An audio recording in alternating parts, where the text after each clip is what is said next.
याजसाठी केला होता अट्टहास, याजसाठी केला होता अट्टहास, शेवटचा देश गोड व्हावा, आता निश्चिंतीने पावलो विसावा, खुंटलिया धावा तृष्णेचिया.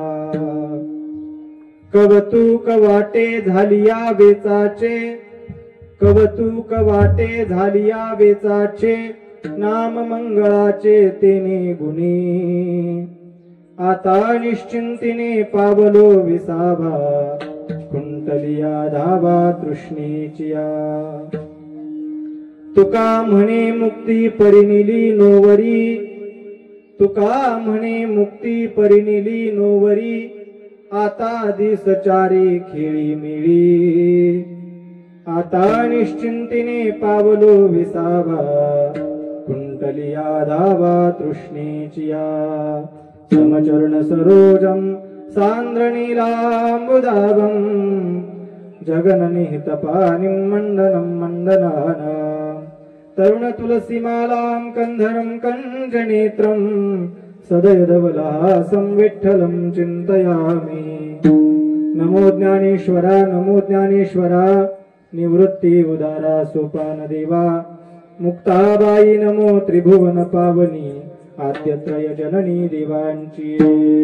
नमो सद्गुरु तुकया ज्ञानदीपा, नमो सद्गुरु सच्चिदानंद रूपा, नमो सद्गुरु भक्त कल्याण मूर्ते, नमो सद्गुरु भास्करा पूर्ण कीर्ती.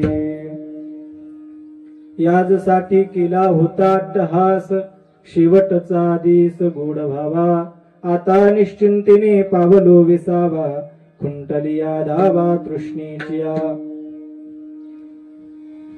नैमित्तिक कीर्त प्रवचन रूपी सेवेकरिता आपल्या पुढे गायलेला अभंग देहू निवासी, थोडा मोकळा ठेव, जगद्गुरु तुकोबरा यांचा निर्याणपर प्रकरणातील 4 चरणाचा अभंग असून या अभंगातून महाराजांनी आपण जीवनभर जो परमार्थ केला तो कशासाठी केला आणि त्याचं काय फळ प्राप्त झालं या दोन्हीची मीमांसा महाराज अभंगामध्ये सांगतात की याच दिवसासाठी आम्ही जीवनभर परमार्थ केला, भक्ती केली.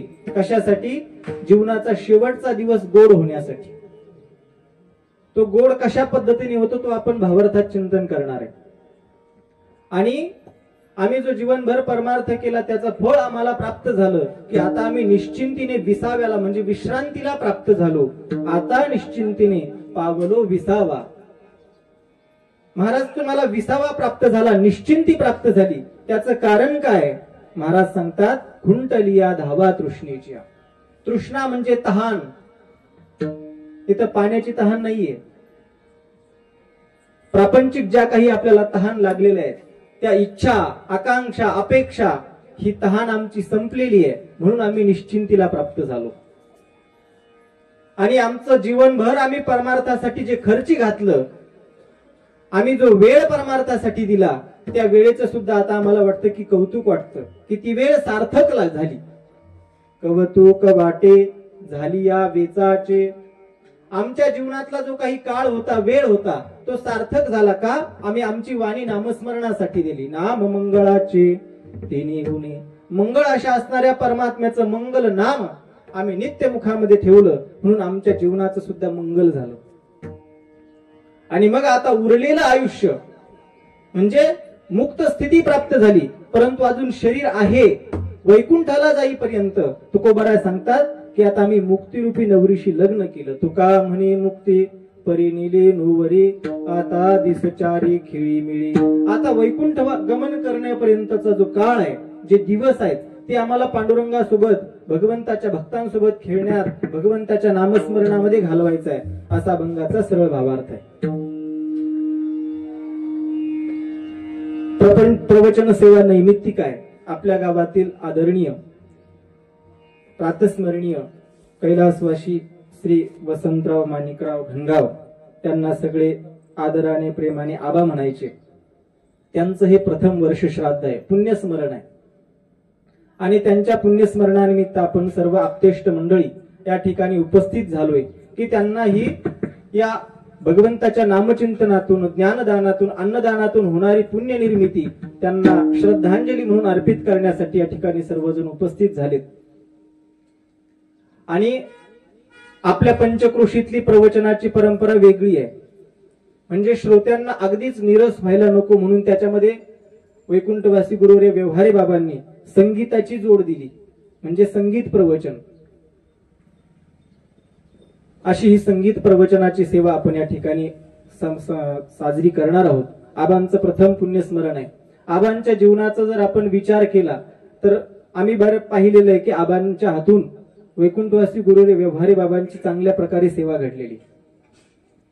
महाराज तिकडे राहायचे ना बाबा आबांच्या खोलीवर,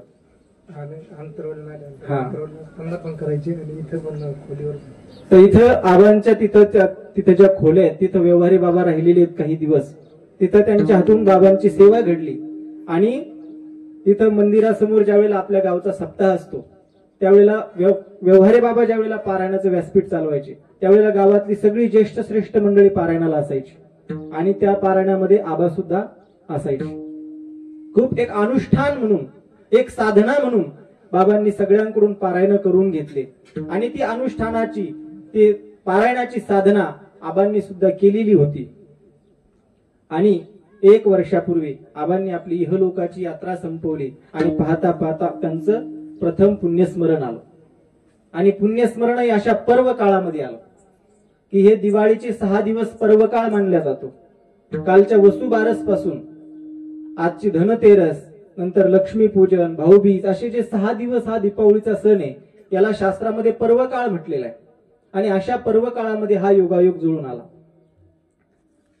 आणि त्यांच्या पुण्यस्मरणार्थ त्यांना एक श्रद्धांजली अर्पित करण्यासाठी आपण या ठिकाणी संगीत प्रवचनाच्या माध्यमातून महाराजांच्या अभंगाचा विचार करणार आहोत.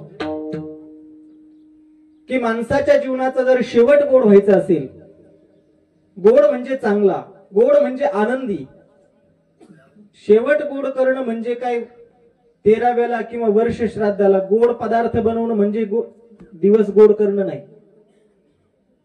त्या व्यक्तीच्या त्याचा जीवन ज्या दिवशी संपतं, त्याचा मृत्यू ज्या दिवशी येतो त्या दिवशी तो आनंदी असला पाहिजे, त्या दिवशी तो प्रसन्न असला पाहिजे, त्याला मृत्यूची भीती त्याच्या जीवनातून संपली पाहिजे.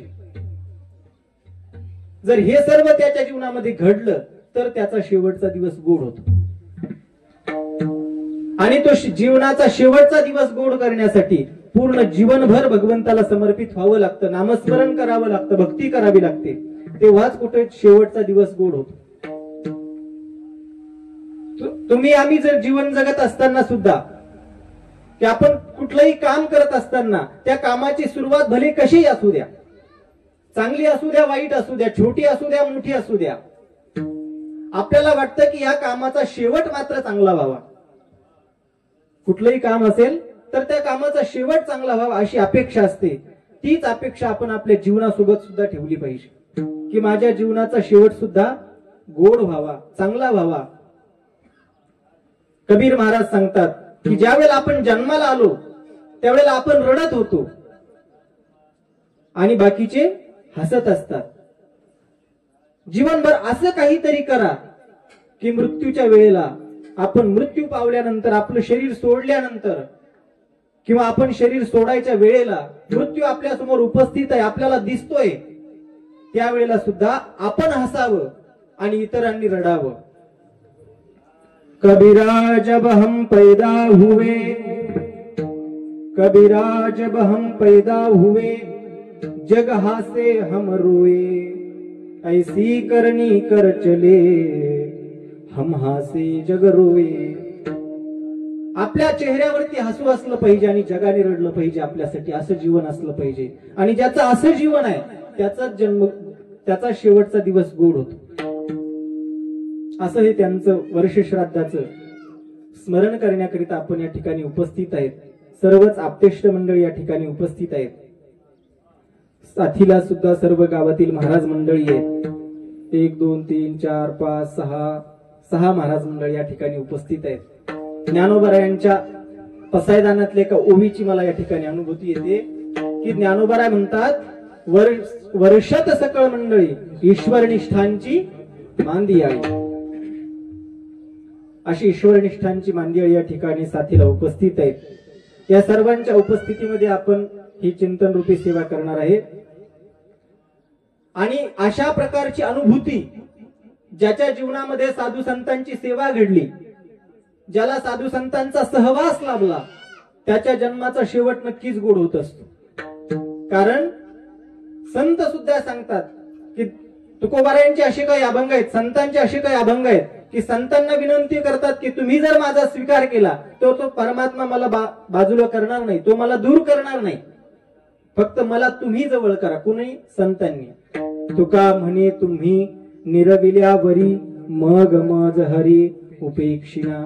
जर संतांनी माझा स्वीकार केला, संतांचा सहवास मला मिळाला, तर परमात्मा सुद्धा माझा तिरस्कार करू शकत नाही, तो मला जवळ करेल।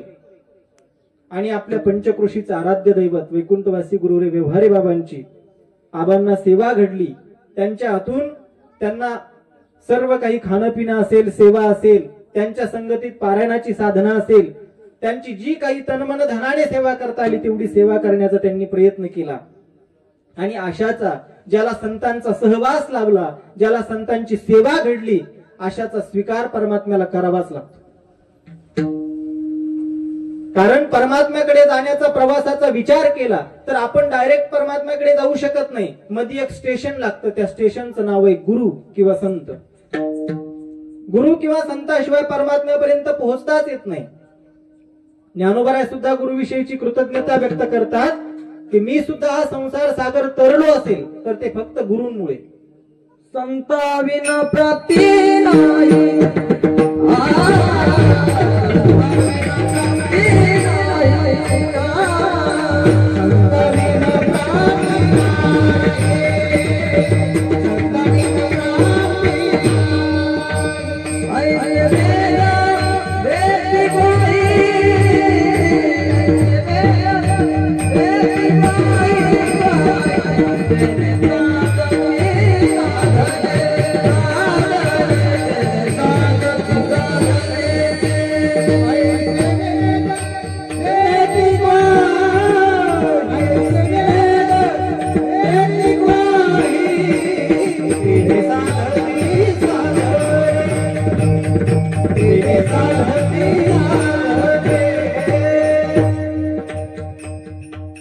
संताविना प्राप्ती नाही ऐसी वेद देती वही, वेद वही देतात।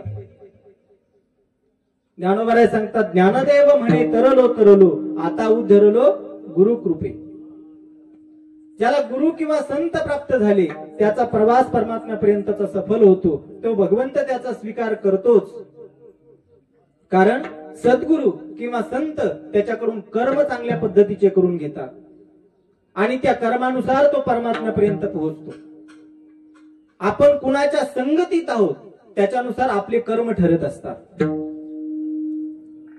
कारण शास्त्रामध्ये संगतीला खूप महत्व दिलेलं आहे। जशी संगत असेल तशी जीवनाची रंगत होत असते।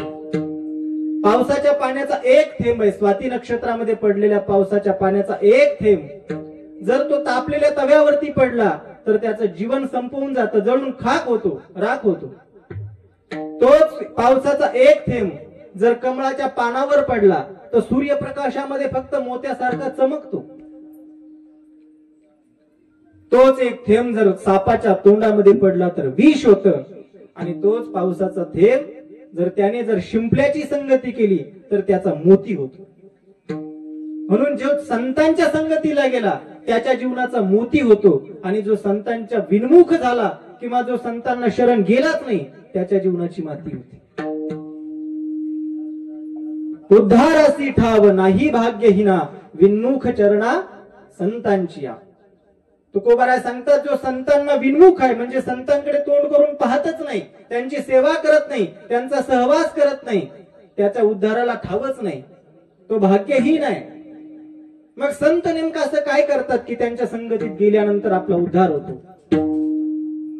संत तुमचे माझे कर्म सुधारतात आणि हे कर्मच आपल्याला भगवंतापर्यंत घेऊन जातात। कारण आपण या इहलोकामध्ये कितीही जरी कमवलं, कितीही साठवलं तरी सुद्धा ते आपल्या सोबत येत नाही। आपल्या सोबत फक्त एकच येतं, कर्म।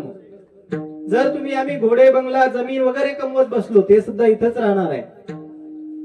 धन मिळावून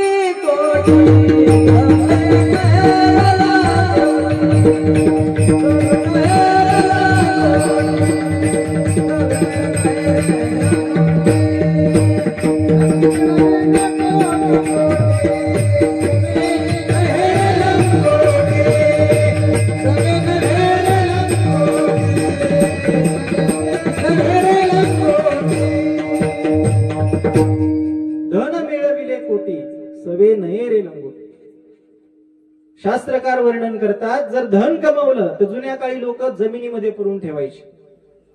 सोन्याच्या मुद्रा असतील किंवा धन असेल, तर तो मेल्यानंतर ते जमिनीत पुरलेलं धन त्याच्यासोबत जात नव्हतं, ते जमिनीतच राहायचं. जर त्याने खूप पशु पक्षी पाळले असतील तर ते सुद्धा गोठ्यातच राहतात, ते सुद्धा त्याच्यासोबत जात नाही. त्याची पत्नी सुद्धा घराच्या उंबरठ्यापर्यंतच त्याची साथ देते, ती सुद्धा उंबऱ्याच्या बाहेर येत नाही. धनानि भूमौ पशवश्च गोष्ठे भार्या गृहद्वारे जनस्मशान देहश्चितायां परलोक मार्गे कर्मानुगो गच्छति जीव एकः. देहश्चितायां, धनानि भूमौ, धन जमिनीमध्ये किंवा आजच्या भाषेत सांगायचं झालं तर बँकेमध्ये राहील. पशवश्च गोष्ठे, आपले पशु पक्षी ज्यांच्यावर आपण प्रेम केलं ते सुद्धा गोठ्यातच राहणार आहे. भार्या गृहद्वारे, पत्नी सुद्धा घराच्या द्वारापर्यंतच राहणार आहे. जुन्या काळची परंपरा होती की पत्नी उंबऱ्याच्या बाहेर जात नव्हती, स्मशानात तर अजिबातच येत नव्हता. भार्या गृहद्वारे, जनस्मशाने आलेले जे काही मौतीला अंत्ययात्रेला आलेले लोक आहेत ते कुठपर्यंत येणार आहे? स्मशानापर्यंत येणार आहे. आणि 70-80 वर्षाच्या शरीराला, ज्या बॉडीला आपण आपलं म्हणत राहिलो, हा देह सुद्धा चितेमध्ये जळून भस्म होणार आहे. देहश्चितायाम, कारण आपली मानसिकता आहे का देह म्हणजे मी आहे. जसं मी म्हटलं की माझा मोबाईल, तर मोबाईल आणि मी काय झालो? वेगळा झालो. म्हणजे मोबाईल म्हणजे मी नाही आणि मी म्हणजे मोबाईल नाही, बरोबर आहे ना? त्याचप्रमाणे आपण म्हणतो माझ्या हाताला लागलो, माझ्या पायाला लागलो, म्हणजे हात आणि पाय आपण काय हातापायापेक्षा वेगळे आहोत. माझ्या पोटाचं ऑपरेशन झालं म्हणजे पोट आणि मी काय वेगळं आहे. मला ब्रेन ट्यूमर झाला म्हणजे ब्रेन आणि मी काय वेगळा आहे. म्हणजे हे शरीर आपलं नाही आपण म्हणतो, परंतु आपली त्याच्यावरची आसक्ती जात नाही. आणि मग शेवटी ज्या वेळेला चितेमध्ये त्याला बस ठेवण्यात येतं, अग्नी दिल्या जातो, त्या अग्नीतून ज्या वेळेला त्याचा जीवात्मा परलोकामध्ये प्रवेश करतो, तो देह सुद्धा त्याच चितेमध्ये जळून भस्म होतो आणि त्याचा जीवात्मा, त्याचा जो जीव आहे तो मात्र परलोकामध्ये आपल्या कर्माला सोबत घेऊन, आपले कर्म जे असे असतील तशा पद्धतीचे कर्म घेऊन परलोकाचा प्रवास करतो. देहश्चितायाम परलोक मार्गे, परलोक मार्गे कर्मानुगच्छति जीव. म्हणून नाथबाबा म्हणतात, केले कर्म झाले तेची भोग आले.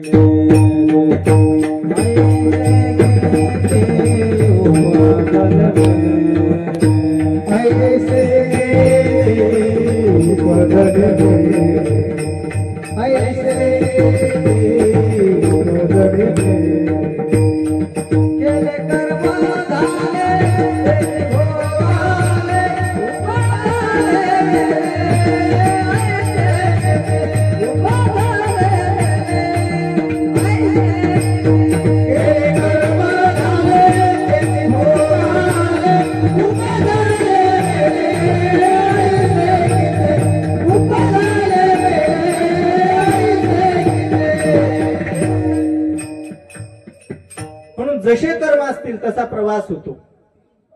आणि संतांची संगत, संतांचा सहवास तुमचे माझे कर्म सुधारतो. आणि ज्याचे कर्म सुधारले त्याचा परलोकाचा प्रवास सुधारतो. कारण आपल्या अंतःकरणामध्ये ज्या काही इच्छा आहे, जो काही लोभ आहे, तो इच्छा आणि तो लोभ माणसाला काय करतो? कर्म बिघडवण्याला कारणीभूत ठरत असतो. जे काही जगाचे सिस्टीम बिघडते त्या सिस्टीमच्या पाठीमागे एकच कारण आहे, एक चिंता आणि दुसरं म्हणजे लोभ. जर हे दोन विकार आपल्या जीवनातील संपवले किंवा संपुष्टात आले तर तो मनुष्य निश्चिंतीला प्राप्त होतो. आणि तुमची माझी फसगत इथंच होते की आपल्या अंतःकरणामध्ये ज्या काही लोभ आहेत, वासना आहेत आणि ज्या काही इच्छा आहे किंवा चिंता असतील त्या अमर्यादित आहेत, त्यांचा थागच लागत नाही, अथांग अशा आहेत. उदाहरणार्थ, आपण जीवन जगत असताना जर आपण काही कमाई करत असेल, कमवत असेल, तर तो फक्त आपण आपल्यापुरता विचार नाही करत. आपलं पोट भरलं, आपल्यापुरता पुरेसा झाला की आपण आपल्या पुढच्या पिढीची तयारी करतो, विचार करतो की माझ्या मुलाचं कसं होईल, त्याच्यासाठी सुद्धा काहीतरी करून ठेवलं पाहिजे. बरं ठीक आहे, मुलाची तयारी झाली की तो जर जीवनभर बसून खाऊ शकेल एवढी संपत्ती कमवली तरी सुद्धा त्याची इच्छा संपत नाही. त्याला वाटतं नाही, नातवासाठी काहीतरी केलंच पाहिजे. असंच एक शेठजी होतं, त्याच्याकडे खूप संपत्ती होती, खूप, तरी सुद्धा चिंतेमध्ये असायचा. त्याने एक दिवस त्याच्या मुनीमला सांगितलं, मुनीमजी, आपल्या संपत्तीचं एक कॅल्क्युलेट करा आणि माझ्याकडे किती संपत्ती आहे ते मला सांगा. त्या मुनीमजीने सगळ्या संपत्तीचं कॅल्क्युलेशन केल्यानंतर संध्याकाळी हिशोब मांडला शेठजी पुढं की शेठजी, तुमची एवढी संपत्ती आहे, एवढी संपत्ती आहे की 7 पिढ्या बसून खातील. आता हे वाक्य ऐकल्यानंतर मुनीम खुश व्हायला पाहिजे, पण मुनीम खुश नाही झाले. तरी पण शेठजीचा चेहरा पडलेला.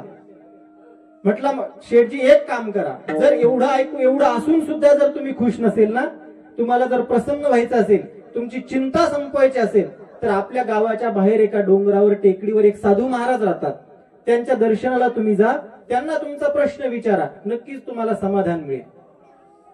ज्यावेळेला मुनीमजी आणि शेठजी साधूकडे निघाले, मुनीमजीने सांगितलं, शेठजी, साधूकडे, राजाकडे, गुरुकडे आणि मित्राकडे जात असताना रिकाम्या हाताने जायचं नसतं, काहीतरी फळ घेऊन गेलं पाहिजे. म्हणून शेठजीने सुद्धा 1 किलो सफरचंद घेतले, 1 डझन केळी घेतली, असे 2-4 प्रकारचे फळ घेतले आणि साधूच्या कुटीकडे प्रवास सुरू झाला. दुपारची वेळ झालेली होती. साधू महात्म्यांनी नुकतीच भिक्षा गावातून मागून आणलेली होती, जेवण केलं होतं आणि आता पुन्हा ध्यानाला बसणार. तेवढ्यामध्ये शेठजी आणि मुनीमजी कुटीमध्ये पोहोचले. दर्शन करण्याच्या पूर्वी शेठजीने आपले आणलेले फळ साधू महाराजांच्या चरणावरती समर्पित केले, दर्शन केलं आणि बसणार. तेवढ्यामध्ये साधू महाराजांनी सांगितलं की पहिले हे फळ उचला, तुमच्या जवळ ठेवा. म्हटले, महाराज, हे तुमच्यासाठी आणले. नाही म्हटले, मला गरज नाही याची, हे तुमच्या जवळ ठेवा, माझं आता दुपारचं जेवण झालेलं आहे. म्हटले, महाराज, संध्याकाळच्या साठी कामाला येतील. म्हणजे मी फक्त एकच टाइम जेवण करतो, दुपारी 12 वाजता, संध्याकाळी जेवण करत नाही. महाराज, ठीक आहे, उद्या तुम्हाला भिक्षेला जाण्याची गरज नाही, उद्या दुपारच्या साठी कामा येतील. साधू महाराज म्हटले, उद्या दुपारची नाही, उद्याची चिंता मी करतच नाही. तो परमात्मा आहे, जब दात नहीं थे तब दूध दिया. काहीतरी प्रमाणे ना ते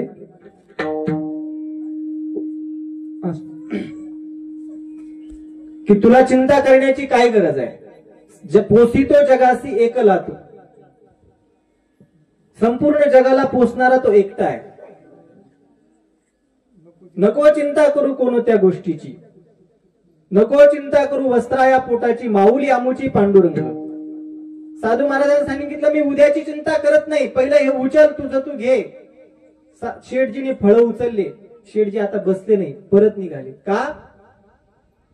शेठजीने मनामध्ये विचार केला की जो उद्याची चिंता करत नाही त्याला मी 8व्या पिढीची चिंता कोणत्या तोंडाने विचारू.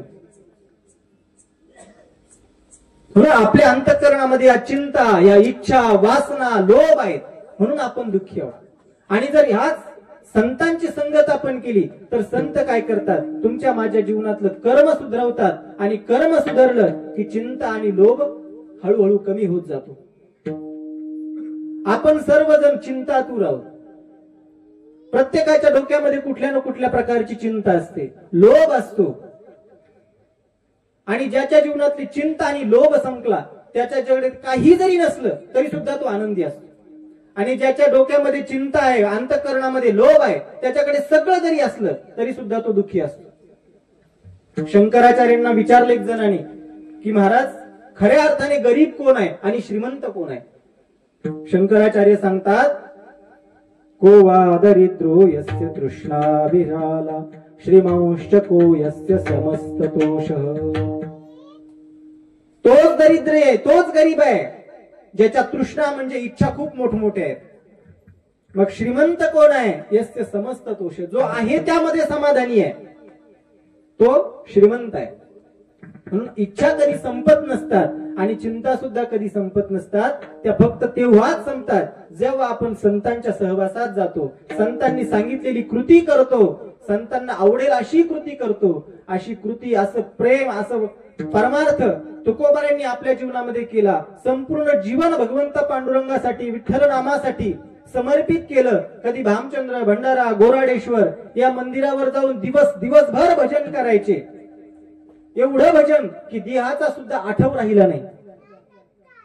संतांनी एवढं भजन करावं की त्यांच्या संगतीत जे काही येईल ते चेतन वस्तू तर सोडा, जड वस्तू जरी त्यांच्या संपर्कात गेली तरी ती नामस्मरण करायची. तुकोबाराच्या वाटेने जायचे, त्या वाटेची माती सुद्धा विठ्ठल विठ्ठल म्हणायची. जनाबाईचा हात ज्या गौरीला लागायचा ती गौरी विठ्ठल विठ्ठल म्हणायची. चोखोबारांची हाडं सुद्धा विठ्ठल विठ्ठल म्हणायची. संतांचा एवढा, अर्जुन झोपलेला असताना अर्जुनाच्या रोमारोमातून श्रीकृष्ण श्रीकृष्ण असा आवाज यायचा. एवढं त्यांनी नामस्मरण केलं आणि त्या नामस्मरणाचा परिणाम भगवंतांनी त्यांच्या पदरामध्ये त्यांच्या जीवनाचा गोड टाकला. अभंगाच्या पहिल्या चरणासाठी केला होता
याचसाठी केला होता अट्टहास. कशासाठी? शेवटचा दिवस गोड व्हावा. शेवटचा दिवस म्हणजे मृत्यूचा दिवस, ज्या दिवशी आपल्या शरीराचं आयुष्य संपणार आहे तो दिवस. आणि तो दिवस गोड होण्यासाठी मी अट्टहास केला. कशाचा अट्टहास? नामस्मरणाचा, परमार्थाचा अट्टहास. मग महाराज दिवस गोड झाला याची काही चिन्ह असतील ना, की कशा आपण काही अनुमान तर लावू शकतो ना की यांचा शेवटचा दिवस गोड झाला किंवा नाही. अशाही आपल्याला बऱ्याच घटना पाहायला मिळतात की ज्यांचं 10वं कधी 13वं कधी ते सुद्धा लोकांना माहिती नसतं. वर्ष श्राद्ध तर दूरच राहील.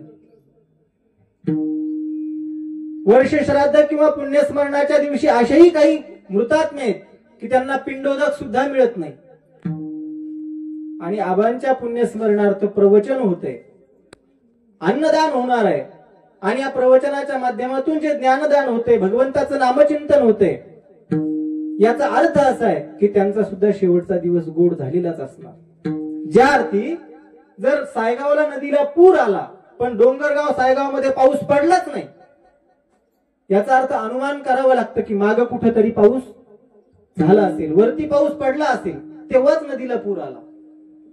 ज्या अर्थी काही लोक असे सुद्धा आहेत की ज्यांच्या पुण्यस्मरण असो किंवा वर्ष श्राद्ध असो, की ज्याला कुणाला माहिती नसतं किंवा कुणी त्यासाठी येतही नसतं किंवा त्याच्या निमित्त काही केल्याही जात नाही, ना कुठला पूजापाठ केला जातो, ना प्रवचन केलं जातं, ना 4 लोकांना जेवू घातल्या जातं, निश्चितच त्याचा शेवटचा दिवस गोड झालेला नाही.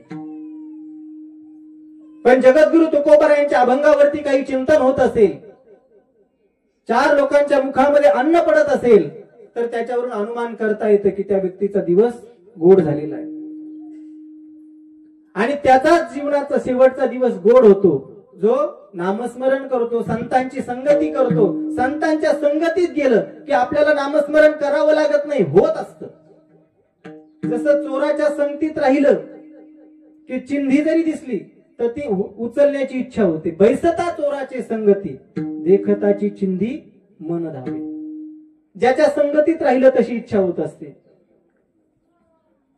म्हणून जगद्गुरु तुकोबरा बोलतात की मी संतांची संगती केली, नामस्मरण केलं आणि त्याचा परिणाम काय झाला, माझा शेवटचा दिवस गोड झाला. शेवटचा दिवस गोड होणं म्हणजे ज्यावेळेला मृत्यू किंवा यम आपल्याला नेण्यासाठी समोर उपस्थित असेल, तुकोबाराचा विचार तर सोडा, खूप दूरचा आहे. साक्षात पांडुरंग परमात्मा तुकोबाराला नेण्यासाठी येतात.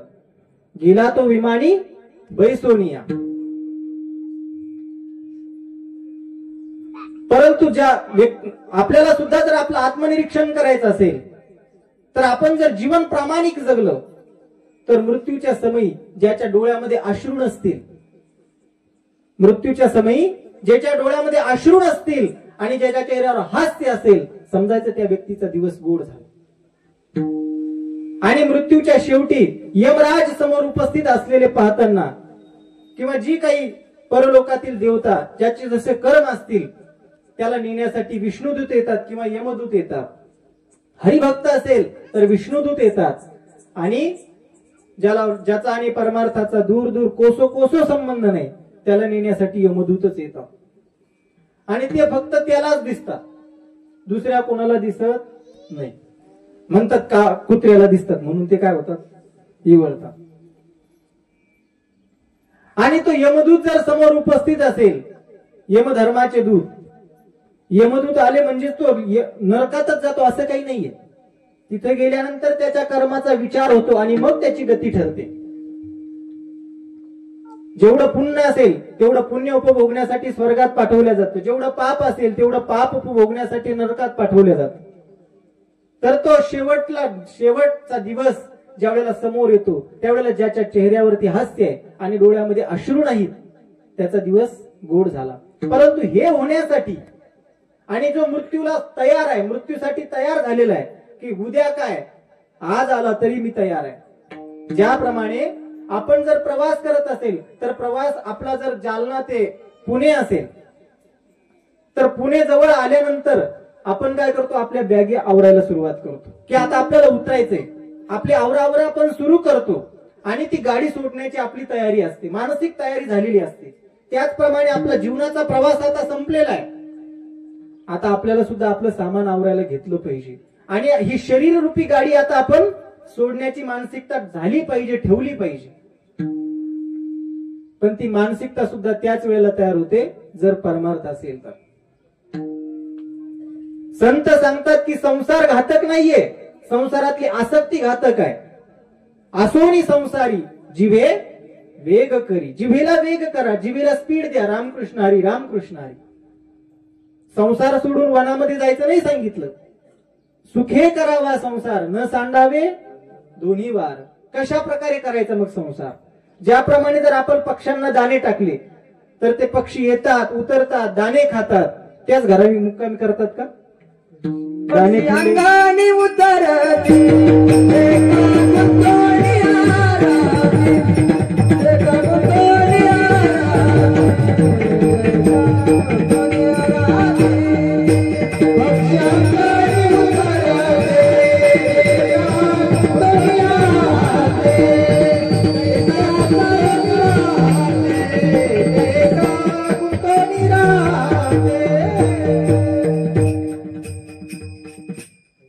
पक्षी जसे गुंतून राहत नाही तसं माणसाने सुद्धा गुंतलं नाही पाहिजे. असणं वेगळंय आणि गुंतणं वेगळंय. कशा प्रकारे असलं पाहिजे संसारामध्ये? दोन फळाची उदाहरणं देतो. एक आहे आंबा आणि दुसरा आहे चिकू. आंब्याच्या सीझन मध्ये आपण आमरस करत असताना त्या आंब्याच्या कोळीचा गर सहसा सहजी निघत नाही. त्याला पाणी किंवा दूध टाकून घासावं लागतं, चोळावं लागतं, तेव्हा त्याचा रस निघतो. म्हणजे ती जी बी आहे, कोय आहे, ती रस लवकर सोडत नाही. आणि दुसरं फळ आहे चिकू. चिकूची बी काढायसाठी काही परेशानी करावं लागते का? काही कष्ट आहे का? नाही. फळ फोडलं की आपोआप ते बीज निसंग होऊन बाहेर पडतं. त्याला त्या बीजातल्या त्या फळातल्या गराचा लवलेश सुद्धा नसतो. एवढूस सुद्धा त्या बियाला चिटकलेलं नसतं. त्याच्याप्रमाणे राहता आलं पाहिजे. आणि तसं आपलं जीवन व्हावं यासाठी आपल्याला कीर्तन प्रवचन ऐकायचे असतात, यासाठी आपल्याला नामस्मरण करायचं असतं, यासाठी आपल्याला परमार्थ करायचा असतो. आपल्या मनामध्ये चिंता असते, काय मी गेल्यानंतर माझ्या मुलांचं कसं होईल? मी नेहमी उदाहरणं सांगत असतो. जगामध्ये असेही काही लोक आहेत कर्तृत्वाच्या उच्च शिखरावर पोहोचलेले की ज्यांच्या मृत्यू ज्या दिवशी जन्म झाला त्याच दिवशी त्यांची आई वारली किंवा त्याच दिवशी त्यांना सोडून देण्यात आलं, नको म्हणून सोडून देण्यात आलं. ते सुद्धा लोक उच्च, त्यांनी वैभवाची शिखरं गाठली. प्रसिद्ध महाभारतातलं उदाहरण आहे कर्ण. कुंतीच्या पोटी ज्या वेळेला जन्म झाला, कुंती मातेने विवाहाच्या अगोदरचं बालक म्हणून गंगेच्या पात्रामध्ये सोडून दिलं. तो सुद्धा महाभारतामध्ये त्याला स्थान मिळालं. जगला, मोठा झाला, राजा झाला, युद्ध केलं. असे अनेक उदाहरणं मला देता येतील की कुणाचंच कुणा वाचून राहत नाही. आपण विचार करायचा की जर मी विचार करत असेल की मी गेल्यानंतर माझ्या मुलाबाळांचं कसं होईल, तर आपण आपल्या घरामध्ये लावलेल्या वडील आजोबा त्यांचा फोटो पाहायचा की जर हे गेल्यानंतर माझं काही थांबलं नाही तर मी गेल्यानंतर माझ्यांचं पण काही थांबणार. आणि असा विचार केला की आपल्या अंतःकरणातील जी आसक्ती आहे, जी इच्छा आहे, ज्या वासना आहे, त्या हळूहळू कमी होत जातात. आणि या वासना, या इच्छा जर हळूहळू कमी होत गेल्या आणि एक दिवस जर संपुष्टात आल्या तर मग तो व्यक्ती निश्चिंतीने विसाव्याला प्राप्त होतो. अभंगाचं द्वितीय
आता निश्चिंतीने पावलो विसावा. कशामुळं? खुंटलिया धावा तृष्णेची. तृष्णा म्हणजे इच्छा. इच्छा संपल्यामुळे आता मी निश्चिंत झालो आणि विसाव्याला प्राप्त झालो. बघा, एक जर आपण सूक्ष्म चिंतन केलं सर, जर आपण जुना मोबाईल वापरणं सोडून दिला आणि नवीन मोबाईल घेतला तर आपण नाराज होतो का प्रसन्न होतो? प्रसन्न होतो, बरोबर. जुनी झालेली गाडी जर आपण विकून टाकली किंवा दुसऱ्याला दिली आणि नवीन गाडी घेतली तर आपण नाराज होतो का प्रसन्न? प्रसन्न होतो. दिवाळी आली, दिवाळीचा सीझन आहे, नवीन कपडे घेत असतात, सण आहे म्हणून. नवीन कपडे घेतले, नवीन कपडे घातले, जुने कपडे गठुड्यात टाकून दिले, आपण प्रसन्न होतो का नाराज? प्रसन्न होतो. जुनं घर पाडलं, नवीन घर बांधलं, मोठ्या थाटामाटात वास्तुशांतीचा कार्यक्रम होतो, नाराज होतो का प्रसन्न होतो? प्रसन्न होतो. म्हणजे जुनी किंवा जिचं आयुष्य लाईफ संपली अशी गोष्ट सोडताना आणि नवीन वस्तू घेताना आपण नेहमी प्रसन्न होतो. मग त्याचप्रमाणे भगवद्गीता सांगते, शास्त्र सांगतं की आत्म्याचं शरीर हे वस्त्र आहे. तो आत्मा सुद्धा हे जुनं झालेलं, जीर्ण झालेलं, आयुष्य संपलेलं शरीर रूपी वस्त्र सोडून देतो आणि नवीन वस्त्रामध्ये प्रवेश करतो, नवीन देहामध्ये प्रवेश करतो. भगवद्गीता सांगते, वासांसे जीर्णानि यथा विहाय नवानि गृह्णाति नरोपराणि तथा शरीराणि विहाय जीर्णानि पुण्यानि संयाति नवानि. जैसे जीर्ण वस्त्र सांडिजे मग नूतन बेरीजे तैसे देहांतराते स्वीकारीजे चैतन्य नाथे. चैतन्य म्हणजे जीवात्मा या देहाला सोडून देतो आणि नवीन देह धारण करतो. म्हणून त्यात आपल्याला दुःख होण्याचं काहीच कारण नाहीये. मग महाराज सांगतात की आम्ही सुद्धा निश्चिंतीला प्राप्त झालो, विसाव्याला प्राप्त झालो. त्याचं एकमेव कारण आहे, भगवंताच्या नामस्मरणाने आमच्या जीवनातल्या इच्छा संपल्या, तृष्णा संपल्या आणि आम्ही निश्चिंतीने विसाव्याला प्राप्त झालो.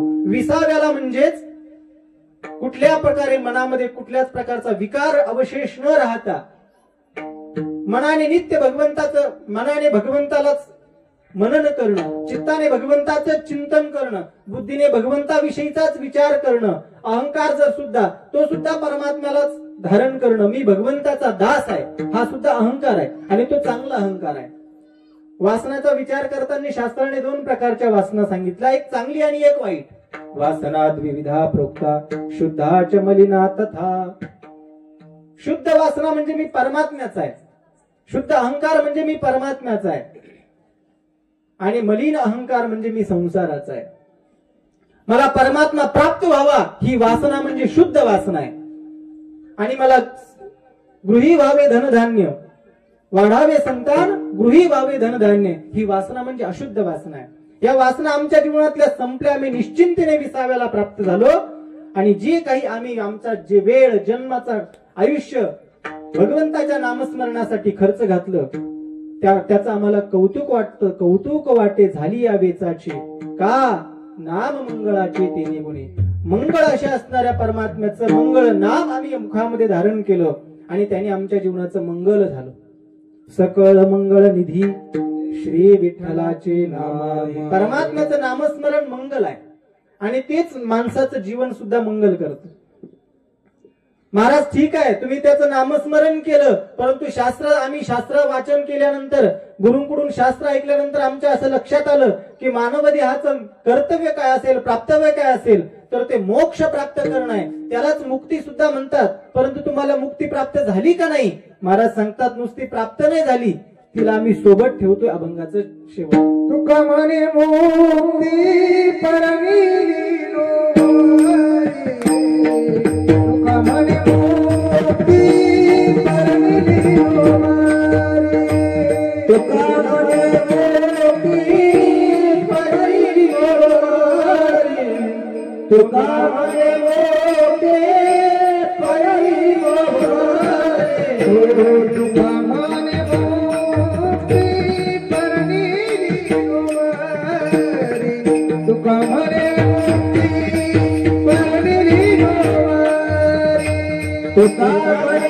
तुका म्हणे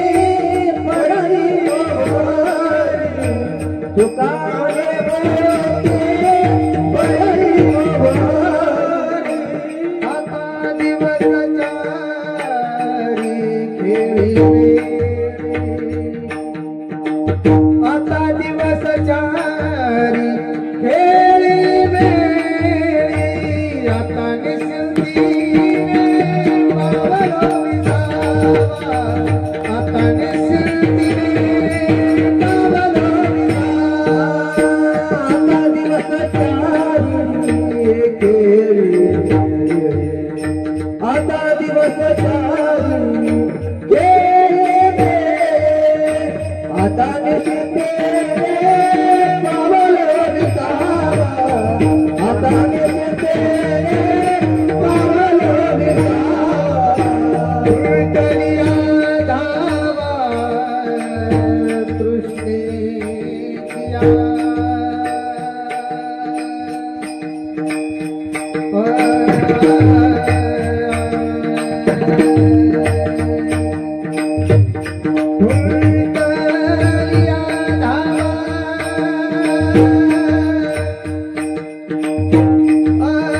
तुका म्हणे मुक्ती परिनिली नोवरी आता दिवसचारी खेळी मिळी आता निश्चिंतेने पावलो विसावा खुंटली या धावा तृष्णेच्या यथामत यथावकाश अभंगाचा भाव आपल्या पुढे मांडण्याचा प्रयत्न केला. आता सेवेच्या समारोपाकडे वळतो की आपले जे काही पूर्वज असतील त्यांच्या प्रित्यर्थ आपण अन्नदान किंवा ज्ञानदान जर आपल्याकडून शक्ती असेल, ज्या प्रकारची शक्ती असेल, जेवढी असेल तेवढ्या पद्धतीचं करणं म्हणजे त्यांच्या परलोकासाठी शिदोरी देणं. शास्त्र सांगते अन्नदान करणं मोठी गोष्ट आहे, परंतु अन्नदानापेक्षाही ज्ञानदान श्रेष्ठ आहे.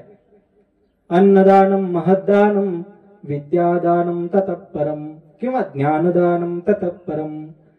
कारण सांगताना शास्त्र सांगते अन्नेन क्षणिका तृप्ते यावत जीवम तो विद्यया. अन्नदानम महदानम, अन्नदान श्रेष्ठ आहे मान्य आहे, परंतु विद्यादान म्हणजे ज्ञानदान, ज्ञानदानम ततः परम, अन्नदानापेक्षाही ज्ञानदान श्रेष्ठ आहे. का हो? अन्नदानापेक्षा ज्ञानदान का श्रेष्ठ आहे? अन्नाने क्षणिक तृप्ती होते, सकाळी खाल्लं की दुपारी भूक लागते. अन्नेन क्षणिका तृप्ती आणि ज्ञानाने जी तृप्ती होते ती यावत जिवंत विद्या, जोपर्यंत जिवंत आहे तोपर्यंत ज्ञानाची तृप्ती असते. म्हणून आबांच्या परलोकाच्या यात्रेसाठी, परलोकाच्या प्रवासासाठी त्यांना श्रद्धांजली म्हणून, शिदोरी म्हणून हे ज्ञानदानाचं आणि अन्नदानाचं पुण्य त्यांच्या चरणी समर्पित करण्यासाठी त्यांच्या सुपुत्रांनी हा प्रवचन सेवेचा खटाटोप केला. त्यामध्ये त्यांचे ज्येष्ठ सुपुत्र श्री श्याम वसंतराव पाटील घनगाव, श्री गणेश वसंतराव पाटील घनगाव आणि श्री आकाश वसंतराव पाटील घनगाव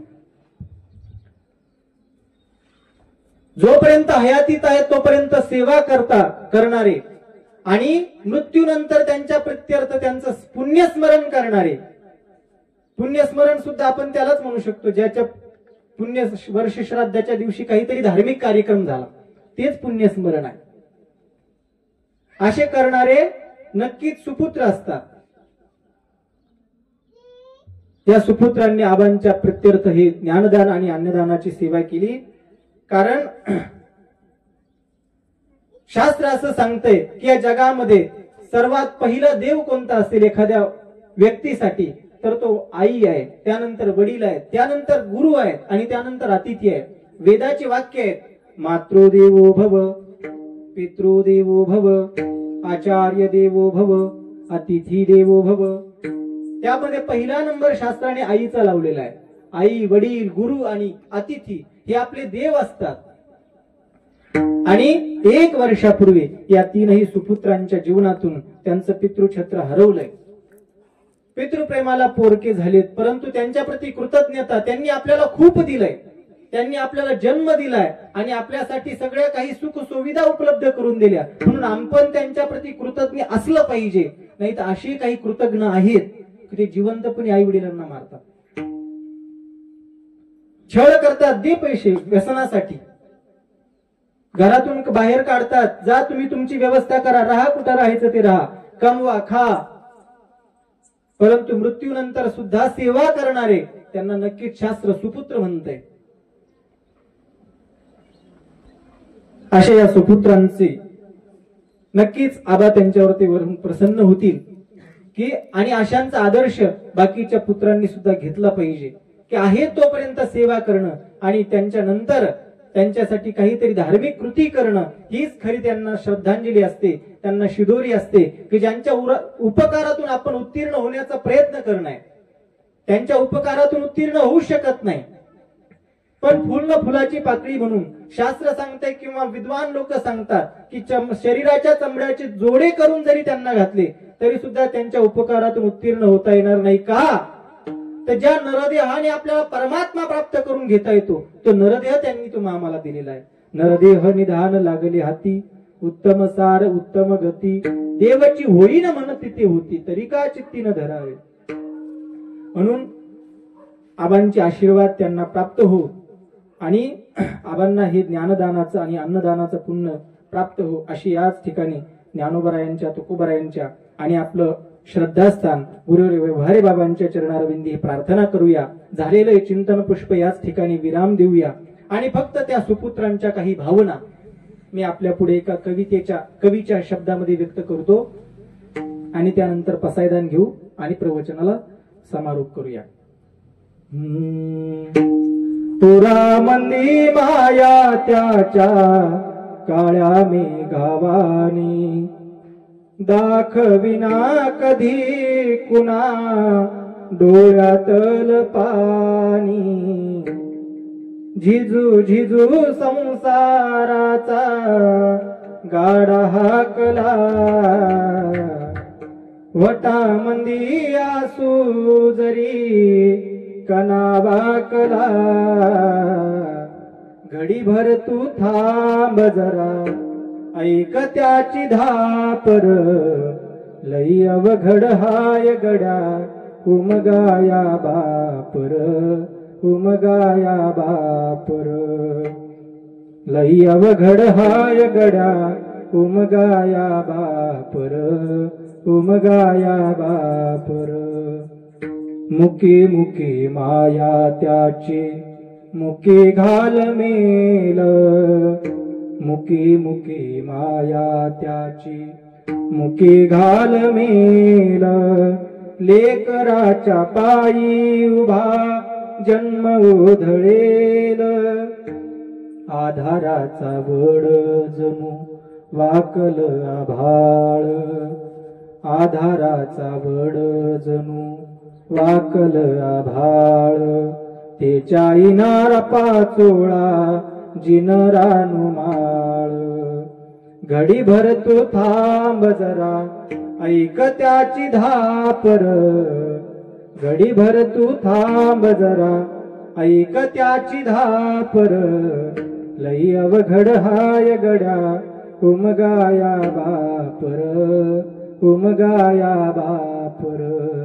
लई अवघड हाय गड्या, उमगाया बापर, उमगाया बापर. ज्याचे गेले, अनेक जण सांगतात की ज्याचे आई वडील गेले त्यांनाच त्यांची किंमत कळते. त्याच्या जीवनाचं सोनं होतं की ज्याला ते हयातीत असताना त्यांचं महत्व कळालं आणि ज्याने सेवा केली.